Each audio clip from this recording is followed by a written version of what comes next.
টাকা নাকি নারী? কিসের খেলা ছিল ব্ল্যাক মানি ওয়েব সিরিজে? টাকা এবং নারীর নেশা মানুষকে ধ্বংস করে দেয়।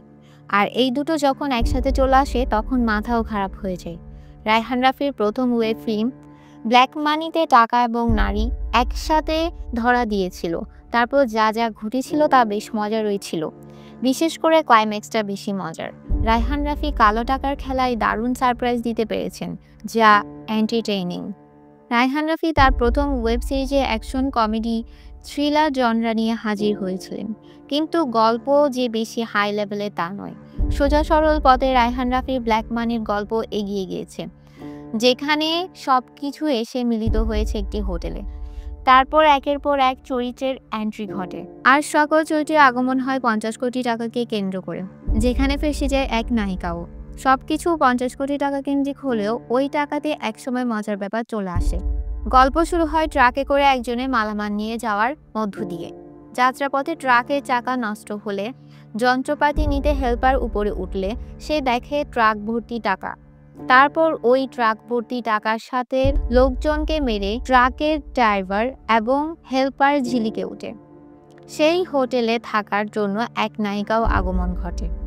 তো এরপর রাত যত গভীর হতে থাকে, হোটেলের পরিবেশ তত ভয়াবহ হতে থাকে, কারণ ট্রাক ভর্তি টাকার খবর এক গ্যাং থেকে আরেক গ্যাংয়ের কাছে পৌঁছে যায়। এরপর তারা টাকার জন্য একজন আরেকজনকে মারতে থাকে। সেখানে একসময় নায়িকাও ফেসে যায়। তো কি হবে শেষ পর্যন্ত? 50 কোটি টাকা কে পাবে?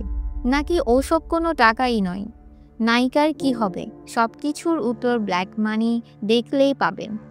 অনেক চরিত্রের কারণে সবাই কম স্পেস পেয়েছে, চরিত্র তেমন বিল্ড আপ করতে পারেনি।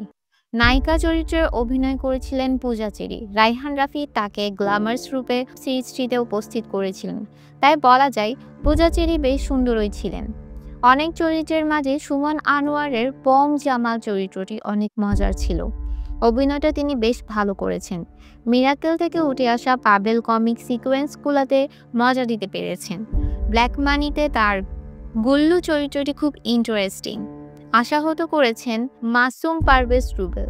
ট্রেজারের চেয়ে হাইপ রুবেল ক্রিয়েট করেছিলেন, ততটাই দুর্বল ছিল তার ব্যঞ্জন জুনাই চরিত্রটি। গল্পে তার চরিত্রের কোনো ভ্যালুই ছিল না, সবচেয়ে দুর্বল চরিত্র যাকে বলে। তেমনই ইন্তেখাব দিনারের চরিত্র প্রাধান্য পায়নি। সেই হিসেবে সুব্রতর চরিত্র মজার আছে। সালাউদ্দিন লাভলু, শিবা শানু এসেছেন আর চলে গেছেন। ব্ল্যাক মানি ওয়েব সিরিজের এপিসোড ছিল 4টি, আর এই 4 এপিসোডের মধ্যেই গল্পের সমাপ্তি করা হয়েছে।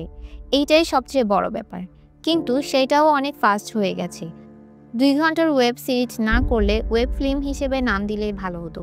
ব্ল্যাক মানি সিনেমাটোগ্রাফি ঠিকঠাক ছিল, অ্যাকশন কমেডি হিসেবে যথেষ্ট ব্যাকগ্রাউন্ড মিউজিক ইউজ করা হয়েছে, আইটেম সং এবং র্যাপ সং দুটাই ভালো হয়েছে। সব কিছু বিবেচনা করলে রায়হান রাফির প্রথম ওয়েব ফিল্ম ব্ল্যাক মানি উপভোগ্য, কিন্তু আরও বেটার কিছু করাই যেত। যদি আপনি ব্ল্যাক মানি দেখে থাকেন তাহলে আপনার কেমন লেগেছে তা আমাদের জানাতে পারেন। নতুন মুভি সিরিজের রিভিউ পেতে সাবস্ক্রাইব করে আমাদের পাশে থাকুন। এতক্ষণ ফিল্ম নিবিস রিভিউয়ের সাথে থাকার জন্য ধন্যবাদ।